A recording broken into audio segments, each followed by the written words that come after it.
আমি নতুন বিবাহ করেছি, আমাকে একটু বাড়ি যেতে অনুমতি দেন না। ও, তুমি নতুন বিবাহ করেছ? বিকরা নাম সাইয়্যিবা, তুমি কুমারী মেয়ে বিবাহ করেছ না তালাক প্রাপ্তা মেয়ে বিবাহ করেছ? আল্লাহর নবী, আমি তালাক প্রাপ্তা মেয়ে বিবাহ করেছি। ওর একবার বিবাহ হয়েছিল, ওর স্বামী তাকে ছেড়ে দিয়েছে, আমি তাকে বিবাহ করেছি। জাবের বলছেন, আল্লাহ নবী শোনেন, আমার আব্বা উহুদের যুদ্ধে শহীদ হয়েছেন 9 জন মেয়ে রেখে, আমার 9 জন বোন আছে। আকরাহুয়ান উজাব্বেজা মিসলাহুন্না, ওদের সমবয়সের কম বয়সের মেয়েকে আমি বিবাহ করা পছন্দ করিনি 4টা কারণে। আল্লাহ নবী শোনেন, আমার আব্বা উহুদের যুদ্ধে শহীদ হয়েছেন 9 জন মেয়ে রেখে, আমার 9 জন বোন আছে, ওদের সমবয়সের মেয়েকে বিবাহ করা পছন্দ করিনি 4টা কারণ। আল্লাহ নবী শোনেন, আমার আব্বা উহুদের যুদ্ধে শহীদ হয়েছে 9টা মেয়ে রেখে, আমার 9 জন বোন আছে, ওদের সমবয়সের মেয়েকে আমি বিবাহ করা পছন্দ করিনি 4টা কারণে। 1, লিতুয়াল্লিমাহুন্না, আমি বেশি বয়সের তালাক প্রাপ্তা মেয়ে বিবাহ করেছি এই জন্য যে আমার স্ত্রী যেন আমার বোনদেরকে বিদ্যা শিখাতে পারে।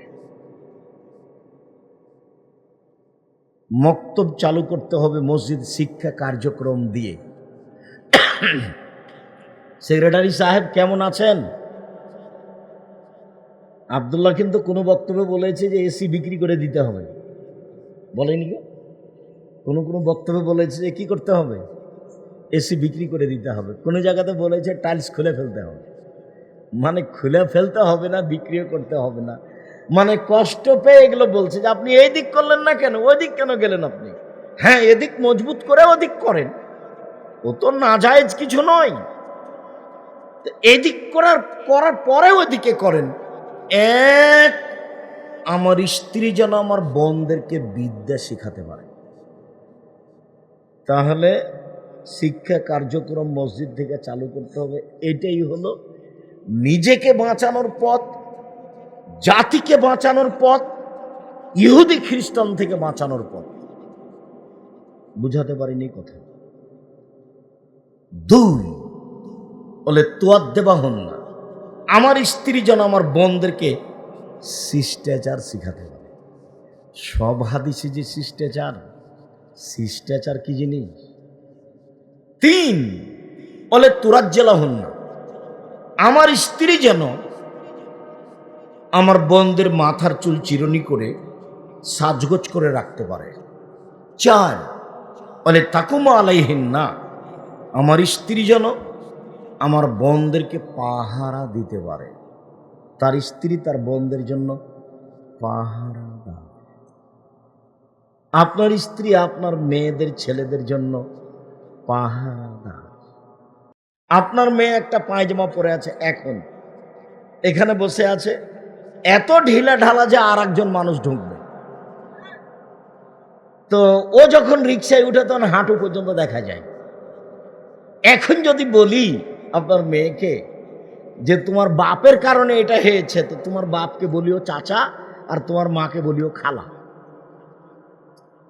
কেন মা তো পাহারাদার, বাপ তো শক্ত হাতে ঠিক করবে, একবারে শক্ত হাতে। তো মেয়ের পায়জামায় এমন কেন? তো সরকার দায়ী না বাপ মা দায়ী? 2, আপনার মেয়ে এমন পায়জামা পরে আছে, স্কিন যেটা গায়ের সাথে লেগে আছে, এমন ভাবে লেগে আছে যে অঙ্গ প্রত্যঙ্গ তো বোঝা যায়, লজ্জা স্থানে বোঝা যায়। ওটা তো ইহুদি খ্রিস্টানদের পোশাক, ওখান থেকে পার হয়ে চলে এসেছে। তো আপনি বলেন যে এই মেয়েটার মা আছে, আমি তো বলি ওটা তার মা না, ওটা তার খালা, ওটা তার সৎ মা। দিন রাত বলছি, আমি বলছি এটা তার বাপ না, এটা তার সৎ বাপ। এটাই তার মা, এ কথাই ঠিক।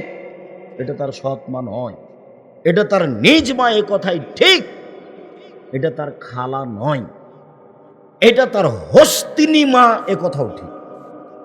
এটা তার কেমন মা? হস্তিনী মা, ওর বাপের উচিত তাকে তালাক দেওয়া, যে একটা ভালো মহিলা নিয়ে আসে। আমি তালাক দিতে আদেশ করিনি, পরামর্শ থাকছে। কেন? যখন আল্লাহ নবী বললেন তখন এভাবে বললেন, আর দুনিয়া কুল্লুহা মাতা ও খাইরু মাতা দুনিয়াল মারাতু সালেহা, সারা পৃথিবী সম্পদ, সবচেয়ে দামি সম্পদ ভালো মহিলা। সবচেয়ে দামি সম্পদ ভালো মহিলা। তাহলে হস্তিনী আর ভালো দুই রকম আছে। আবার দেখেন, চারটে জিনিস আছে যার, সব কিছু আছে তার, সুখময় জীবন তার, চারটে জিনিস আছে যার। এক, আলমারাতু সালেহা, ভালো স্ত্রী। আমি এগুলো কথা আমি বলিনি, এগুলো কে বলেছেন? মুহাম্মদ সাল্লাল্লাহু আলাইহি ওয়াসাল্লাম বলেছেন। এসব কথা আমার নিজের নয়। তিন, আল্লাহ নবী বলছেন, শোনো শোনো শোনো শোনো পৃথিবীর মানুষ, সবচেয়ে দামি জিনিস তিনটে। এক, ওই জিহ্বা, যে জিহ্বা আল্লাহকে ডাকে। দুই, ওই অন্তর, যেই অন্তর অল্পতেই খুশি। কালনি বাজারে জিনিস নিয়ে গেছে, তো সকালে নিয়ে গেলে 20 টাকা কেজি পেত, তো 11টার সময়তে নিয়ে গেছে, তখন 10 টাকা কেজি হয়ে গেছে। সারা দিন ওর বাপ আর ছেলেটাকে গালি দিচ্ছে, তোকে একবার ঠেপলাবো, তোকে শেষ করে দেবো, তোকে বললাম যে সকালে সকালে আয়, তুই এত দেরি করলি কেন? যা হয়েছে তাতে একবারও আলহামদুলিল্লাহ বলে না, একবারও আলহামদুলিল্লাহ বলে না। যাক বেটা, ভাগ্যে ছিল, এটাই হয়েছে বেটা, আলহামদুলিল্লাহ, এই কথা বলে না। খালি বলছে তোকে ঠেঁথলাবো, তোকে এই করবো, তোকে সেই করবো, তোকে যে তাড়াতাড়ি ডেকে গেলাম, তুই কেন আলি না? তিন, যাওজাতুন মুমিনাতুন তুইনুহু আলা যাওজিহা দীনিহি, ওই মহিলা সবচেয়ে দামি যে তার স্ত্রীকে দিনের, যে তার স্বামীকে দিনের উপরে সহযোগিতা করতে পারে। দামি দামি মহিলা স্বামীকে সহযোগিতা করতে পারে, তাহলে আপনার স্ত্রী হস্তিনী বউ। যার কারণে আপনার মেয়ের পোশাকে এটা, আপনার মেয়ের নখটা বড় হয়ে আছে, নখের নেইল পালিশ দেওয়া আছে, দুঃখিত, নিজের পথ নিজে বাছাই করুন, ফলাফল ভালো হবে। অন্যথায় প্রতি বছর হজ করে উমরা করে ফল ভালো হবে না। উমরা করার চেয়ে ওই টাকা দান করা অনেক ভালো। উমরা করলে নেকি হবে, তবে দান করলে তার চেয়ে বেশি নেকি হবে। কেন? উমরা করলে আপনার নেকি, তো কি হবে? কিছু নেকি হবে। আর যদি দান করেন আপনার বাপের নামে, তো কবরের শাস্তি বন্ধ হয়ে যাবে। ইবাদতের জগতে সবচেয়ে শক্তিশালী ইবাদত কি? দান। দানের, উমরা দানের ধারে কাছে নেই, উমরা দানের ধারে কাছে নেই। উমরার চেয়ে হাজারো গুণ পাওয়ারফুল ইবাদত হলো কি? দান। দান তো একটা থেকে আর একটা ঘটিয়ে দেয়, একটা থেকে আর একটা ঘটিয়ে দেয়। আর সাদকাত তুতফিউল খাতিয়াতা কামা ইতফিউল মাউন নারা, দান মানুষের পাপকে মিটিয়ে দেয়, পানি যেমন আগুনকে নিভিয়ে দেয়। আর সাদকাত বুরহান, দান হলো দলিল, আমি জান্নাত পাবো। কেন? আমার কাছে দলিল আছে। কি দলিল? এই যে দান। টাকা দিয়ে জান্নাত কিনে নিব, বাড়ি পাতিরা ডুম নিতেই 1 শতক জমি বিক্রি করে অসহায় পুরুষ নারীকে দান করব, টাকা দিয়ে জান্নাত কিনে নিব। 1000 বার উমরা করলে আপনি জান্নাত কিনতে পারবেন না। কবুল হলে হলো 2 নেকি, না হলে গেছে, শ্রম বৃথা। কবুল হলে ভালো কিছু হতে পারে, আর যদি না হয় শ্রম বৃথা। দান ওর চেয়ে অনেক শক্তিশালী ইবাদত। ইবাদতের জগতে দানের চেয়ে শক্তিশালী ইবাদত কিছু নেই। তবে ইবাদতের জগতে সবচেয়ে দামি ইবাদত হলো সিয়াম। 1 মিনিট এক খেলে চেয়ে থাকতে হবে। আমি আপনাকে সবচেয়ে দামি ইবাদত সিয়াম এটা দেখাচ্ছি। আমরা বলবো সিয়াম, রোজা বলবো না। আমরা কি বলবো? সিয়াম বলবো, রোজা বলবো না। সিয়াম মানে বিরত থাকা, রোজা মানে উপবাস থাকা। নগ্ন পোশাক পরে ঘুরে যারা, চলে যারা মহিলা, তারা রোজা থাকে, সিয়াম থাকে না। আপনি সপরিবারে সিয়াম থাকার চেষ্টা করবেন, রোজা নয়। এটা অনুরোধ করছি। আপনি আমার দিনী ভাই, আমি আপনার সবচেয়ে কাছের মানুষ। ইবাদতের জগতে সবচেয়ে দামি সিয়াম ইবাদত। ওমামা বাহেলি রাদিয়াল্লাহু তাআলা আনহু বলেন, ওমামা বাহেলি রাদিয়াল্লাহু তাআলা আনহু বলেন, আমি বললাম, আল্লাহর নবী, মুরনি বে আমালিন, একটা আমলের কথা বলেন তো আল্লাহর নবী, যাতে আমি জান্নাতে চলে যাব।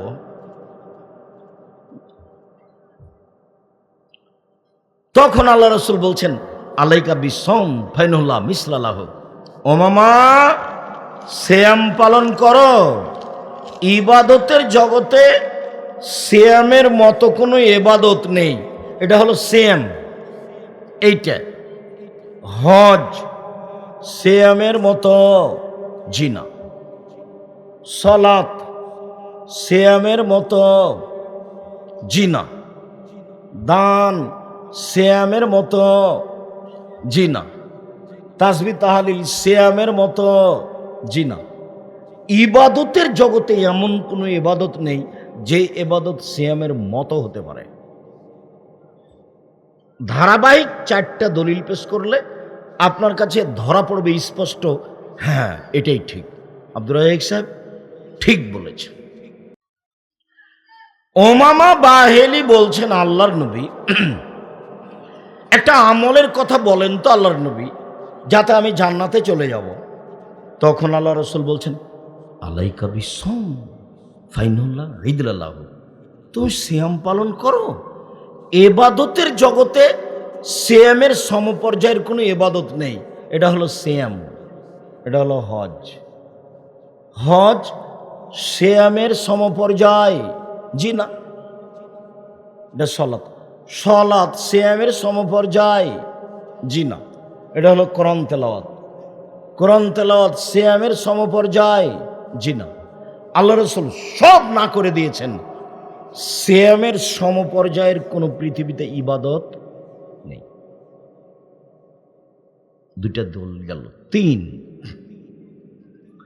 আল্লাহ নবী বলছেন, জান্নাতের দরজা আছে 8টা। জান্নাতের দরজা কয়টা? 8টা। জাহান্নামের দরজা কয়টা? 7টা। তো যারা হজ করবে তাদের জন্য একটা দরজা আছে, যারা দান করবে তাদের জন্য একটা দরজা আছে, যারা সালাত আদায় করবে তাদের জন্য একটা দরজা আছে, যারা সিয়াম থাকবে তাদের জন্য একটা দরজা আছে। যখন ঢুকবে তখন ফেরেশতারা বলবেন, আসেন আসেন আসেন, যারা দান করেছেন এই দরজা দিয়ে, এই দরজা দিয়ে আসেন, এভাবে ডাকবে। তো আল্লাহ রাসূল বলছেন যে সিয়াম পালনকারী যখন শেষ ব্যক্তি ঢুকে যাবে, এই দরজাটা ক্লোজ করা হবে, বন্ধ করা হবে, বাকি দরজা খোলা থাকবে। তার মানে হজ করা ব্যক্তি সলাতের দরজা দিয়ে ঢুকতে পারবে, সলাত আদায় করা ব্যক্তি হজের দরজা দিয়ে ঢুকতে পারবে, কিন্তু সিয়াম পালন না করে এই দরজা দিয়ে ঢুকতে পারবে না কেউ। বুঝাতে পারিনি? সিয়াম পালনকারী শেষ ব্যক্তি ঢুকে গেলে এটা কি হবে? এটা বন্ধ হয়ে, বাকিগুলো তখন কি আছে? খোলা আছে। একেবারেই ভিন্ন ধরনের ইবাদত। আরো 2টা দলিল পেশ করছি। সিয়ামের কোনো ইবাদত নেকি নেই। সিয়াম থাকলে 2 নেকি, 4 নেকি, 10 নেকি, 200 নেকি, 500 নেকি, এরকম কোনো নেকি নেই। সিয়ামের বিনিময় জান্নাত। দেখেন আল্লাহ রাসূল বললেন, মান সামা ইয়াওমান ফি সাবিলিল্লাহ বাদাল্লাহু ওয়াজহানিন নারি সাবিনা খারিফা। কেউ যদি আল্লাহকে সন্তুষ্ট করার জন্য একদিন সিয়াম থাকে, তাহলে তার মুখটাকে জাহান্নাম থেকে 70 বছরের পর দূরে সরিয়ে দেবেন। আচ্ছা, লোকটা 200 নেকি পেল না লোকটাকে জাহান্নাম থেকে কি করা হলো? সরিয়ে দেওয়া হলো। ও কি নেকি পেল নাকি তাকে সরিয়ে দেওয়া হলো? আর একটা হাদিস, কেউ যদি আল্লাহকে সন্তুষ্ট করার জন্য একদিন সিয়াম থাকে, এবার জাহান্নামকে তার থেকে 100 বছরের পর দূরে সরিয়ে দেবে। তো সেম থেকে নেকি পেল না জাহান্নামই সরে গেল? জাহান্নাম সরে গেল।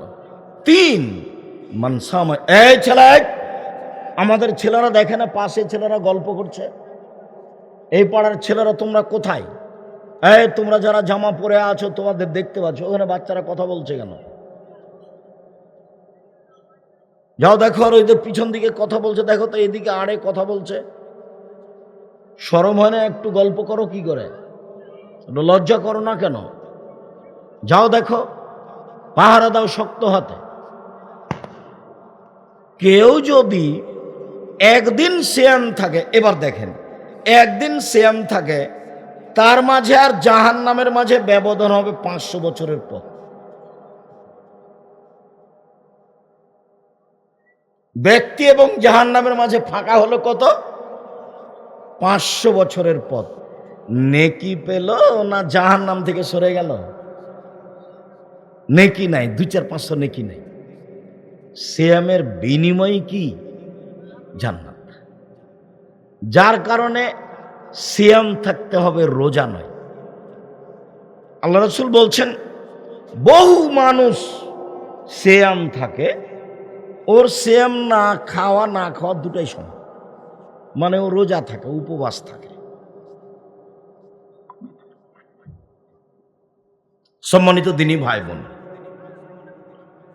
আল্লাহ তাআলা বলছেন, কুল্লু আমাল ইবনে আদম ইজাফুল হাসানাত বিআশরি আমসালিহা ইলা 700 জিব। আদম সন্তানের সব নেকি 10 থেকে 700 থেকে আরো 1000 বাড়তি থাকে, বাড়তি থাকে, বাড়তি থাকে। আপনি যদি 10 টাকা দান করেন তো এটা প্রথমে 10 নেকি, তারপর 700, তারপর বাড়লো বাড়লো বাড়লো, বাড়তেই থাকবে। আপনি যদি সালাত আদায় করেন তো 200 নেকি, 500 নেকি বাড়তেই থাকবে। কাল আল্লাহ তাআলা, আল্লাহ তাআলা বলছেন, ইল্লা সম, তবে সিয়াম, ফাইনাহু লি, সিয়াম আমার ব্যাপার, ওয়ানা আজিজি বেহি, প্রতিদান আমি দিব। মনে রাখবেন, দুনিয়াতে একটাই মাত্র ইবাদত আছে যার বিনিময় কে দিবে? আল্লাহ। তাহলে এটা ভিন্ন হয়ে গেল না? হজ করলে নেকি কাকে দিতে বলবেন? ফেরেশতাকে। দান করলে নেকি কাকে দিতে বলবেন? ফেরেশতাকে। কোরআন তেলাওয়াত করলে নেকি কাকে দিতে বলবেন? ফেরেশতাকে। তাসবিহ তাহলিল জিকির আজকার করলে কাকে নেকি দিতে বলবেন? ফেরেশতাকে। হ্যাঁ, আমি আপনাকে বলেছি যে সবচেয়ে ভারী নেকি হলো ভালো আচরণ। সবচেয়ে ভারী নেকি ভালো আচরণ, সবচেয়ে ভারী নেকি, সবচেয়ে ভারী নেকি ভালো আচরণ। এরপরে আল্লাহ ফেরেশতাকে বলবেন, এই ভারী নেকিটা লিখো, ভারী নেকিটা লিখো, ওটা তার দাঁড়ি পাল্লায় চাপিয়ে দিও। সিয়াম আমার ব্যাপার, প্রতিদান আমি দিব। ইবাদতের জগতে সবচেয়ে ভিন্ন ধরনের ব্যতিক্রম ইবাদত সিয়াম। এই কথাটা আপনাকে মনে রাখার জন্য বলছি। এইখানে হালকা করে আর একটা কথা থাকলো, বিচারের মাঠে 4টে জিনিস আপনার পক্ষে কথা বলবে, মুঠের ওপরে 5টা দেখা যায়। 1, সিয়াম আপনার পক্ষে কথা বলবে, বলবে আল্লাহ একে আমি দিনে খেতে দিনি, মন মতো চলতে দিনি। এই কথাটা খুব কঠিন। আল্লাহ বলবেন, সিয়াম বলবে আল্লাহকে, সিয়াম আল্লাহকে বলবে, রোজা আল্লাহকে বলবে, আল্লাহ এই লোকটাকে আমি দিনে খেতে দিনি, মন মতো চলতে দিনি, তুমি আমার একটা কথা শোনো, একে জান্নাতে দাও। তখন আল্লাহ বলবেন, ঠিক আছে দিলাম। তো মন মতো চলতে দেনি, এটা কি? দোকানে বসে আড্ডা পিটতে দেয়নি। এই যে এখন পাতিরে ডুম নিতে বাড়ি, এসার সালাত আদায় করে মাথায় টুপি আছে সুন্দর, দোকানে বসে ঘন্টার ঘন্টা সময় কাটাচ্ছে, আর বেটি ছেলে নাচছে। আপনাকে যদি নিজে জিজ্ঞাসা করা হয় যে আপনি কেমন, তাহলে আপনি নিজে বলবেন আসলেই খারাপ আমি।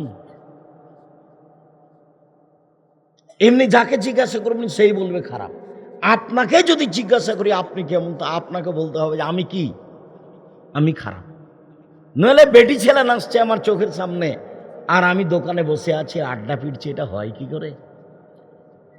এটা হয় না। ধর্ম পাগল হয়ে যায়নি, মরাই লাগবে। একদিন বয়স দেখেছিলাম 40, তারপরে দেখি 60, তারপরে দেখি আর নেই। আর একটা কথা মনে রাখেন, মানুষের সম্পদ 4 ভাগে ভাগ। 1, যা খেলো সেটা পায়খানা। 2, যেটা পড়লো সেটা পুরাতন ছিঁড়ে গেল। 3, যেটা দান করলো সেটা জমা হলো। 4, যেটা রেখে গেল সেটা মানুষ ভাগ করে নিবে, প্রয়োজনে মারামারি করে, প্রয়োজনে মামলা করে। যদি আপনি লিখে দিতে যান, এই তোরা 2 ভাই, ছোট জনাকে আমি বেশি ভালোবাসি রে, রাস্তার পাশের প্লট ওকে দিলাম, প্রয়োজনে আপনাকে আপনার ছেলে জবাই করে দিবে, এর নাম সম্পদ। আর খালি রেখে যান, যদি গন্ডগোল লেগে যায় মামলা হবে। আমার চোখের সামনে দেখেছি 2 ভাই বাপের অবর্তমানে বাড়িঘর জমি জায়গা ভাগ করতে করতে ঢেঁকিটা কেটে ভাগ করে নিয়েছে। এটা আমার চোখের সামনের ঘটনা। ঢেঁকিটা কেটে ভাগ করে নিয়েছে। বলেন তো এটা কি হবে? এ হলো সম্পদ 4 ভাগে ভাগ। মনে থাকবে না মনে হয়। 1, যা খাবে তা পায়খানা। 2, যা পড়বে তা পুরাতন নষ্ট হয়ে শেষ হয়ে যাবে। 3, যা দান করবে তা জমা থাকবে। 4, যা রেখে যাবে তা ভাগ করে নিবে, প্রয়োজনে মামলা করে, প্রয়োজনে মারামারি করে, মামলা করে ভাগ করে নিবে। এর নাম সম্পদ, এর নাম সম্পদ। আমার মা বলছে যে তুই, তোর বাপ মরে গেলে তুই মনে হয় জমি জায়গা কিছু দেখতে যাবি না, সব মনে এমনি আরে যাবে। আমি কোনোদিন অর্থ সম্পদ দেখতে যাইনি। আমার আব্বার কিছু জমি জায়গা ছিল, আমার বাপকে কবর দিয়ে এসে জমি জায়গা ভাগ করে দিয়েছি। তা আমার ছোট ভাই জমি জায়গা চিনে না, আর আমি একটু টুকটাক চিনতাম, এখন ভুলে গেছি। ওগুলো আমরা কোনো খোঁজ খবর রাখি না। আমরা কিভাবে চলি সেটাও আমাদের খুব একটা ভালো জানা নেই।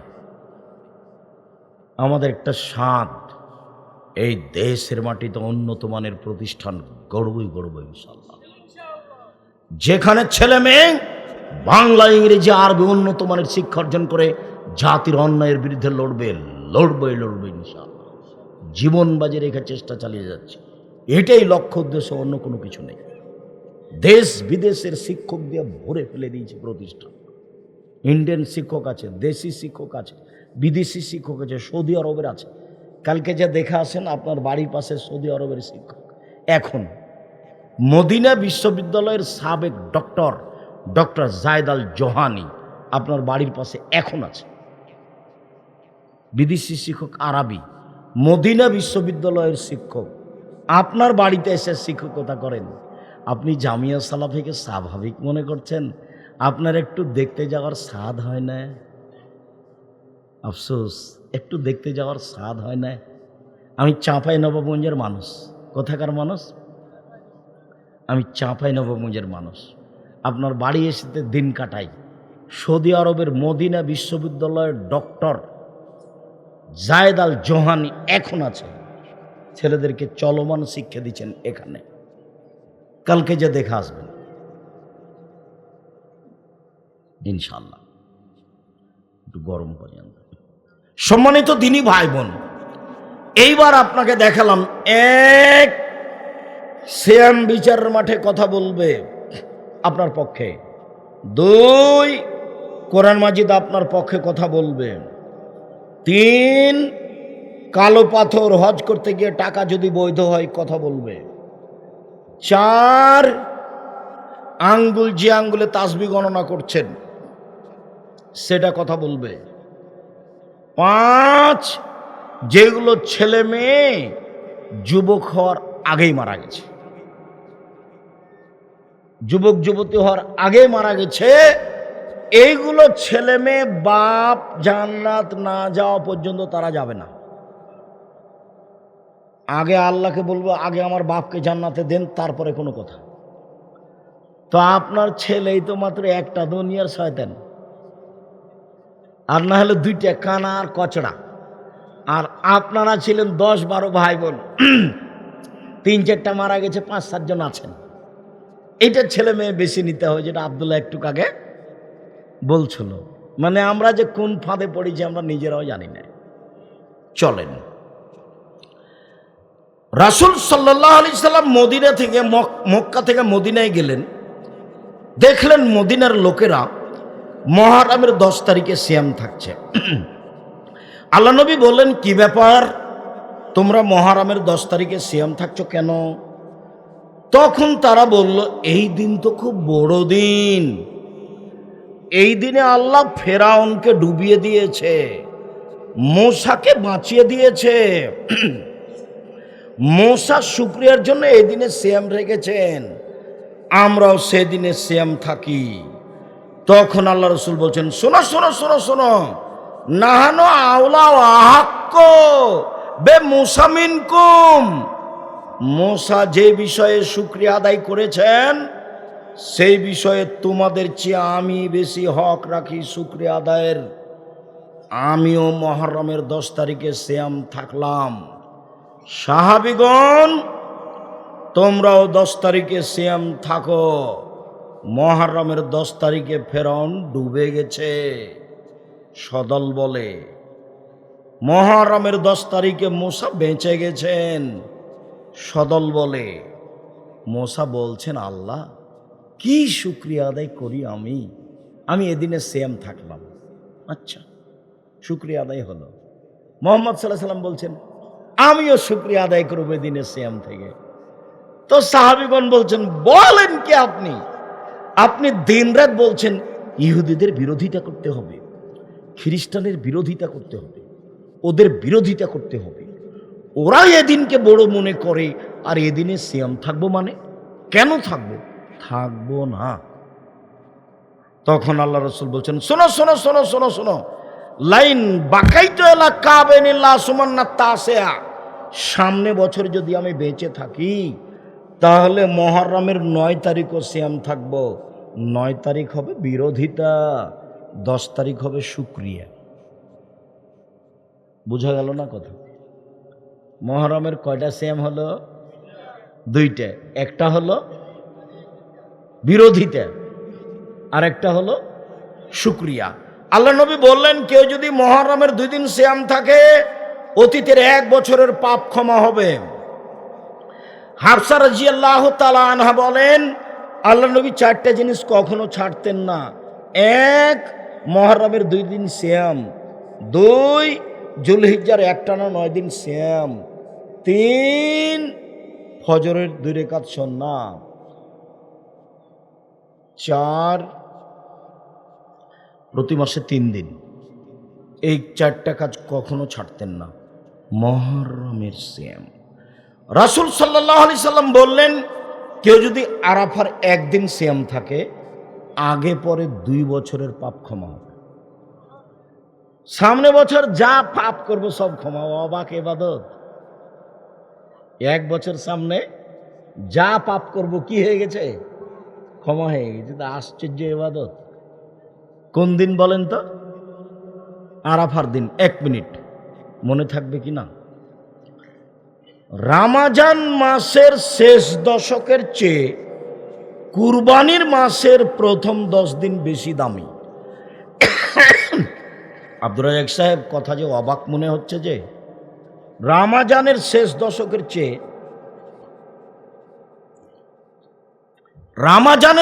দশকের চেয়ে কুরবানির প্রথম 10 দিন বেশি দামি হয় কি করে?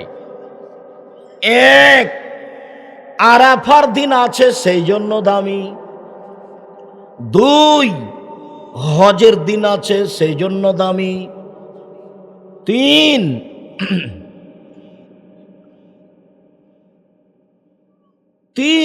কুরবানি আছে সেই জন্য দামি। রমজানের শেষ দশক দামি কেন? রমজান তো ফরজ সিয়াম রোজা সবাই করবে। আরে শোনো, সে দশকে আছে লাইলাতুল কদর। সে দশকে কি আছে? লাইলাতুল কদর। এই জন্য দামি। এ হলো একটা দিয়ে দামি, আর মহরমের প্রথম দশক কয়টা দিয়ে দামি? 3টে দিয়ে। আপনি তো ভুলে থাকেন, খালি ভাগে কুরবানি, খালি ভাগে কুরবানি। হুজুর বলেছে, আর কে বলেছে ভাগে কুরবানি চলবে না রে? আব্দুর রাজাক বিন ইউসুফ বলেছেন, তুলে রাখো কথা, ভাগে কুরবানি লাগাও।